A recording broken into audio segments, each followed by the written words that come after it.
Hello learners, how are you all. कैसे हैं आप लोग। मैं Karim Ahmad Siddiqui advocate Unacademy के let's crack judiciary exams YouTube channel में बहुत बहुत स्वागत करता हूं। जैसा कि आप स्क्रीन पर देख रहे हैं कि आज हम एक बहुत ही प्रैक्टिकल लीगल इशू पे बात करने जा रहे हैं, तलाक के मुकदमों की प्रक्रिया। हाँ दोस्तों, procedure of divorce cases. Divorce के केसेस की पूरी प्रक्रिया क्या होती है, इसके बारे में पूरी आज बातचीत करेंगे। आज के सेशन में ये देखेंगे कि डाइवोर्स के केसेस कैसे चलते हैं, दाखिल कैसे किए जाते हैं, फाइल कैसे किए जाते हैं। साथ ही साथ ये देखेंगे कि अगर अपोजिट पार्टी एपीएल नहीं होती तो क्या स्थिति होती है। एक्स पार्टी डाइवोर्स कैसे होता है, एक्स पार्टी डाइवोर्स को सेट असाइड कैसे कराते हैं, सेट असाइड कैसे कराते हैं एक्स पार्टी डाइवोर्स को, एविडेंसेस कैसे होती है। इन सारी बातों के बारे में आज के सेशन में बातचीत करेंगे। बहुत ही प्रैक्टिकल जानकारी है। इससे पहले देख लेते हैं अन एकेडमी के कुछ ऑफर के बारे में। बहुत ही शानदार ऑफर है जो अन एकेडमी के द्वारा अभी 23 जनवरी से 28 जनवरी तक के लिए दिया गया है। आप सभी को इस ऑफर का लाभ लेना चाहिए। आप देख रहे हैं स्क्रीन पर celebrating Republic day. Republic day के अवसर पर यानी गणतंत्र दिवस के अवसर पर अनअकैडमी ने अपने सभी जुडिशरी के सब्सक्रिप्शन पर 20% का ऑफ किया हुआ है। गेट 20% ऑफ, 20% का ऑफ किया हुआ है सभी जुडिशरी सब्सक्रिप्शन पर। आप देख रहे हैं कि ये प्लस सब्सक्रिप्शन है, ये आइकॉनिक सब्सक्रिप्शन है। और जो ऑफ है उसमें से आप 15,000, 12,000, 10,000, 7,000, 4, 19, 26,000 तक 24 महीने में आइकॉनिक क्लास में आप 26,000 तक बचत कर सकते हैं। अब यहाँ की स्लाइड में आपको बताऊंगा कि आपको कितना ज़्यादा बढ़ने वाला है, क्योंकि 20% बढ़ने जा रहा है 31 जनवरी के बाद। आप ये मान सकते हैं 1 फेब से ये 20% इनकी प्राइसेस बढ़ जाएगी। और 20% प्राइसेस बढ़ने का मतलब कि 40% मान लीजिए अभी आपका डिस्काउंट है, 20 बढ़ जाएगा जो 20 चल रहा है। याद रहे मेरा कोड करीम सर जरूर यूज करिएगा ये सारा डिस्काउंट पाने के लिए। Okay, price hike coming soon. बहुत ही जल्दी प्राइस हाइक होने जा रही है। प्राइस हाइक होने जा रही है 1 फरवरी से। और कितनी बढ़ जाएगी, जिसकी 76,000 है उसकी 9,000 हो जाएगी, यानी 30,000 आप बचा सकते हैं 24 महीने की क्लास में। इसी तरह आप 18 महीने में 25,000, 21,000, 15, 9, 3 और आइकॉनिक क्लास में 53,000 तक आप बचा सकते हैं। जो करंट प्राइस 1,34,000 है वो हाइक होने के बाद 1,60,000 हो जाए 60,000 हो जाएगा। और डिस्काउंट के बाद ये 1,07,000 की है। 53,000 तक का आप इसमें सेविंग कर सकते हैं। बस आपको याद रखना है मेरा कोड KARIMSIR, करीम सर। ये डिस्काउंट पाने के लिए आपको मेरा कोड याद रखना है। अनअकैडमी 30 जनवरी से अपने प्लस और आइकॉनिक क्लासेस में बहुत ही बेहतरीन फीचर लॉन्च करने जा रहा है। नोट फीचर इंट्रोड्यूस करने जा रहा है। नोट्स, इसके की फीचर्स होंगे subject theory, quick reviews, charge, recent cases, judgement, landmark, legal magazine, integrated MCQs, main questions in model answers. ये सारी चीजें आपको नोट्स में मिलेगी, तो don't miss out. Use my code Karim sir और जुडिशरी के सारे डिस्कशंस को 28 जनवरी तक 20% डिस्काउंट के साथ पाइए। इसी के साथ साथ मैं अनअकैडमी के कुछ और बेहतरीन बैचेज के बारे में आपको बता रहा हूं। ये जो बैचेज सब शुरू हो चुके हैं।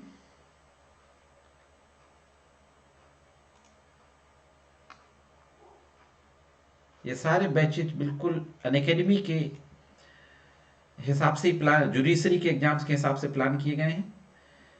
एक बैच जिसमें से सफलता 3.0, सफलता 3.0 जो 19 जनवरी से शुरू हो गया है, 12 महीने के लिए टॉप एजुकेटर्स के द्वारा ये क्लासेस ली जा रही है। मेरा कोड यूज करके आप यहां पर भी डिस्काउंट पा सकते हैं। एक है सफलता 2.0। सफलता 2.0 जो है वो बिहार जुडिशरी के लिए स्पेशली डिजाइन किया गया है, 12 जनवरी से शुरू हो गया है, 9 महीने के लिए। मेरा कोड यूज करिए, डिस्काउंट के साथ इन क्लासेस को ज्वाइन करिए। Karnataka state judiciary comprehensive batches 5 जनवरी से 6 महीने के लिए शुरू हो चुके हैं। अर्पणा भट्ट और वीवी स्वाति। खासियत यह है कि ये कन्नड़ और इंग्लिश दोनों भाषाओं में ये क्लासेस ली जा रही हैं। 18 मंथ जुडिशरी फाउंडेशन बैचेज शुरू हो चुके हैं 27 दिसंबर से। अर्चना सुखीजा, फैजान खान एंड करण सांगवान जो टॉप मोस्ट एजुकेटर्स हैं, इनके द्वारा ये क्लासेस ली जा रही हैं। रैपिड रिवीजन कोर्सेज छत्तीसगढ़ और यूपी जुडिशरी के लिए आपको पता फरवरी में होने जा रहे हैं, 20 दिसंबर से शुरू हो चुके हैं। मॉक टेस्ट वगैरह, टेस्ट आइकॉनिक क्लासेस लाइव, ये सारी चीज़ें आप देख रहे हैं। आप अनअकैडमी की judiciary, PCSJ judiciary world, link के क्लॉथ, इन चैनल्स को ज्वाइन कर सकते हैं। आप टेलीग्राम चैनल को भी ज्वाइन कर सकते हैं। ओके साथियों, यूट्यूब चैनल को भी आप सब्सक्राइब कर सकते हैं। अनअकैडमी जुडिशरी के साथ साथ लेट्स क्रैक जुडिशरी को भी आप सब्सक्राइब कर सकते हैं। चलिए अब देखते हैं हमारा जो आज का टॉपिक है। हमारा जो आज का टॉपिक है वो बहुत ही प्रैक्टिकल टॉपिक है। किसी के भी बीच में अगर मैट्रिमोनियल डिस्प्यूट हो जाता है, महिला और पुरुष के बीच में, हस्बैंड वाइफ के बीच में साथ रहने की स्थितियां नहीं होती हैं, रिश्ता आगे बढ़ाना मुश्किल हो जाता है, तो ऐसी स्थिति के लिए बनाया गया डाइवोर्स का प्रोविजन। हिंदू मैरिज एक्ट में सेक्शन जो 13 है, सेक्शन 13 HM एक्ट 1955, उसके तहत डाइवोर्स का मुकदमा कोर्ट में दाखिल किया जाता है। करते कहाँ, सबसे पहले देख लेते केस कहाँ दाखिल किया जाता है। सबसे पहले केस तैयार किया जाएगा, ग्राउंड्स के जो आधार हैं, जो सेक्शन 13 में जो ग्राउंड्स दिए गए हैं, उन ग्राउंड्स को लिया जाएगा। जो भी ग्राउंड्स आपका है, कई ग्राउंड्स से दिए गए हैं, क्रूरलिटी है, डिजर्सन है, एडल्ट्री है, रिनाउंस द वर्ड है, 7 साल तक पता न लगे, कोई बीमारी है जो ट्रांसफर हो जाए। Just a second.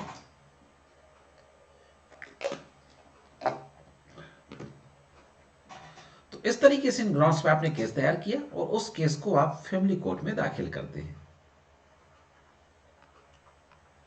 Family court में हमने उस केस को दाखिल कर दिया। इस केस को दाखिल करने के बाद फैमिली कोर्ट क्या करेगी, नोटिस इशू करेगी। किसको? Notice to OP, opposite party. ये नोटिस कई तरीके से इशू हो सकती है, रजिस्टर्ड डाक के द्वारा, इलेक्ट्रॉनिक माध्यम से, व्हाट्सएप, ईमेल आदि के माध्यम से भी नोटिस भेजी जा सकती है। इसके बाद भी अगर अपोजिट पार्टी नहीं आती है, मैसेज डिलीवर्ड नहीं होता है, तो कोर्ट पब्लिकेशन का ऑर्डर कर सकती है। लोकल न्यूज़पेपर पे जहां अपोजिट पार्टी रह रही है वहां पे पब्लिकेशन, गजट का रहने का, अखबार में निकालने का आदेश कर सकती है कोर्ट। अब हम यहां पे दो सिचुएशंस पे लेके चलते हैं। पहली सिचुएशन, कलर चेंज कर लें। पहली सिचुएशन, व्हेन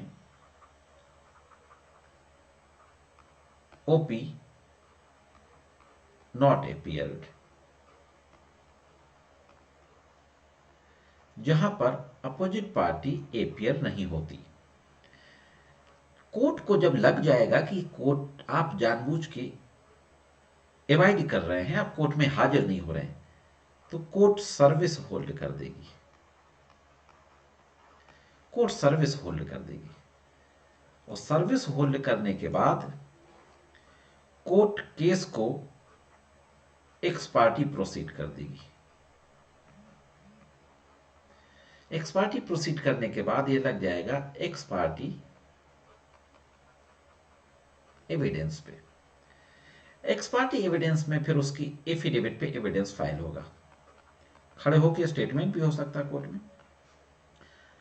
पहले जिसने मुकदमा दाखिल किया है उसका दाखिल होगा, जिसको हम बोलते हैं प्लेंटिफ विटनेस नंबर 1, फिर उसके कोई विटनेसेस होंगे प्लेंटिफ नंबर 2, 3, जितने भी होंगे तो उनके एफिडेविट दाखिल होंगे।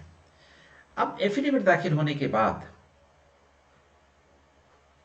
एविडेंस कोर्ट में फाइल होने के बाद, एविडेंस फाइल हो गई, फिर उनसे क्रॉस एग्जामिनेशन दूसरी पार्टी करेगी। क्रॉस एग्जामिनेशन दूसरी पार्टी ने क्रॉस एग्जामिनेशन किया पहले विटनेस से, इसी तरह फिर दूसरे विटनेस से, इसी तरह फिर तीसरे विटनेस से, और जब पहले का क्रॉस एग्जामिनेशन खत्म हो जाएगा तब दूसरे विटनेस का एफिडेविट आएगा, एविडेंस आएगी। इसी तरीके से जब दूसरे का क्रॉस एग्जामिनेशन खत्म हो जाएगा तब तीसरे की एविडेंस आएगी। जब तीसरे का क्रॉस एग्जामिनेशन खत्म हो जाएगा तब नेक्स्ट विटनेस अगर कोई होगा तो उसकी एविडेंस आएगी। अब प्लेंटिफ एविडेंस खत्म हो गई। प्लेंटिफ एविडेंस खत्म होने के बाद फिर केस लग जाएगा नॉट अपियर्ड नो। यहां पे मैं आपको बता दूं, ये तो हम देख रहे थे कि जहां पे अपोजिट पार्टी अपियर नहीं हुई तो यहां पे क्रॉस का तो समय ही सवाल ही नहीं है, क्योंकि यहां पर दूसरी पार्टी तो अपियर ही नहीं हुई, इसलिए यहां पे क्रॉस नहीं होगा। क्रॉस तो तब होगा जब दूसरी पार्टी कोर्ट में हाजिर हो जाएगी। एविडेंस फाइल होने के बाद फिर ये फिक्स हो जाएगा आर्गुमेंट पे। अब एविडेंस एक की हो सकती है, दो की हो सकती है, तीन की हो सकती है, लेकिन ये होगी x party evidence. X party evidence file होने के बाद ये एक्स पार्टी आर्गुमेंट पे लग जाएगा। एक्स पार्टी आर्गुमेंट से फिर एक्स पार्टी जजमेंट पे लग जाएगा। यहां पे एक सिचुएशन और आती है कि जब अपोजिट पार्टी लेटर स्टेज में कोर्ट में अपियर होती है, सपोर्ट आर्गुमेंट की स्टेज में कोर्ट में अपियर हुई, तो फिर क्या होगा? आर्गुमेंट की स्टेज पे कोर्ट में अपियर होगा, अपियर होने के बाद एप्लीकेशन देगा कि एक्स पार्टी ऑर्डर को सेटिसाइड कर दिया जाए। कोर्ट को लगेगा सेटिसाइड करना चाहिए, रीजन वैलिड है, तो फाइन लगा के सेटिसाइड कर देगी। अब मान लेते हैं अपोजिट पार्टी अपियर हो गई, तो दूसरी सिचुएशन है व्हेन ओपी अपियर्ड, जहां पे ओपी अपियर्ड हो जाएगा, चाहे वो एक्स पार्टी की सेटिसाइड कराने के बाद अपियर हुआ हो, एक्स पार्टी सेटिसाइड एप्लीकेशन के साथ अपियर हुआ हो एक्स पार्टी स्टेज पे, या नोटिस जाने के बाद अपियर हुआ हो। अपियर होगा, अपियर होने के बाद फिर वो ऑब्जेक्शन फाइल करने का टाइम मांगेगा, ऑब्जेक्शन का टाइम मांगेगा, फिर वो ऑब्जेक्शन फाइल करेगा। ऑब्जेक्शन फाइल करने के बाद अगर प्लेंटिफ को कोई रिजोइंडर फाइल करना है तो रिजोइंडर फाइल करेगा। इसके बाद केस जो है वो फिक्स हो जाएगा फिर प्लेंटिफ एविडेंस पे, और प्लेंटिफ एविडेंस के जितने भी विटनेसेस होंगे PW1, PW2, PW3 ये आएंगे, फिर इनसे क्रॉस एग्जामिनेशन होगा दूसरी पार्टी का। ये खत्म होने के बाद फिर लग जाएगा डिफेंडेंट एविडेंस पर। फिर डिफेंडेंट के जितने भी होंगे DW1, DW2, DW3, उनकी स्टेटमेंट 1 बाय 1 करके होंगे और फिर उनसे क्रॉस होता जाएगा, साथ ही साथ क्रॉस होता जाएगा, क्रॉस एग्जामिनेशन। अब दोस्तों दोनों साइड की एविडेंस खत्म हो गई, प्लेंटिफ एविडेंस खत्म हो गई और डिफेंडेंट एविडेंस भी खत्म हो गई। दोनों साइड की एविडेंस खत्म होने के बाद केस फिक्स हो जाएगा आर्गुमेंट में। और जब केस आर्गुमेंट में फिक्स हो जाएगा, पहले एक पार्टी आर्गुमेंट करेगी फिर दूसरी पार्टी आर्गुमेंट करेगी, दोनों पार्टी जब केस में आर्गुमेंट कर लेंगी तो फिर केस फिक्स हो जाएगा जजमेंट पे। केस जजमेंट पे फिक्स हो जाएगा, जजमेंट करेंगे, जजमेंट के बाद दो में से एक चीज होगी, या तो डाइवोर्स की डिक्री होगी और या सूट डिसमिस होगा। जिसने भी फाइल किया है या तो उसके पक्ष में होगा या उसके खिलाफ होगा। अगर उसने उन ग्राउंड्स को प्रूव कर लिया है जो डाइवोर्स के जरूरी हैं तो उसके फेवर में डिक्री हो जाएगी। अगर उसने उन ग्राउंड्स को प्रूव नहीं किया जो डाइवोर्स के लिए होते हैं सेक्शन 13 हिंदू मैरिज एक्ट में, तो सूट डिसमिस हो जाएगी। यहां पे अब एक सिचुएशन और आती है कि सपोज अपोजिट पार्टी अगर महिला है, व्हेन ओपी इज वाइफ, जहां पे अपोजिट पार्टी महिला है तो वहां पे क्या होता है, इसको भी थोड़ा समझना जरूरी है। अगर अपोजिट पार्टी वाइफ है तो अपोजिट पार्टी अपियर होने के बाद फिर इंटरिम मेंटेनेंस की एप्लीकेशन दे सकती है। इंटरिम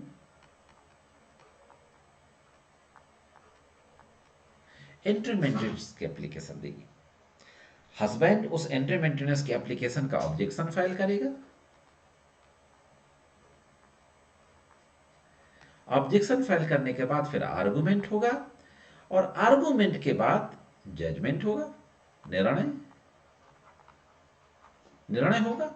या तो एंट्री मेंटेनेंस से लागू होगा या एंट्री मेंटेनेंस की एप्लीकेशन खारिज होगी। अब दोस्तों कुछ सिचुएशंस और हैं जो डाइवोर्स के केस में देखना जरूरी होता है। हम स्क्रीन को पूरा क्लियर कर लेते हैं, इसके बाद फिर देखते हैं। वो सिचुएशन ये है कि suppose x party divorce grant हो गया,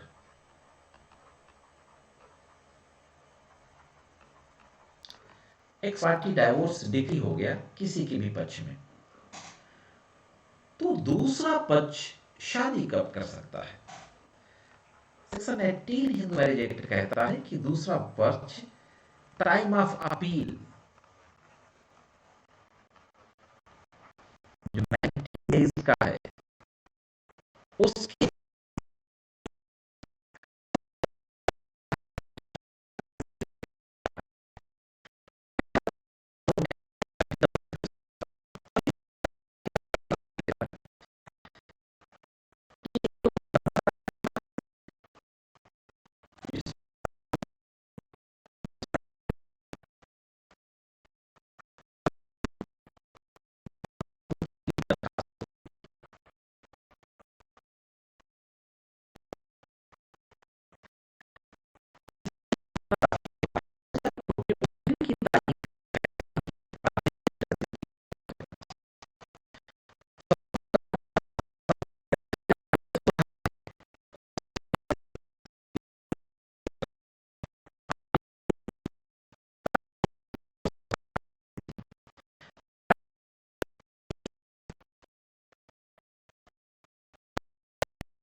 भिजवाएंगे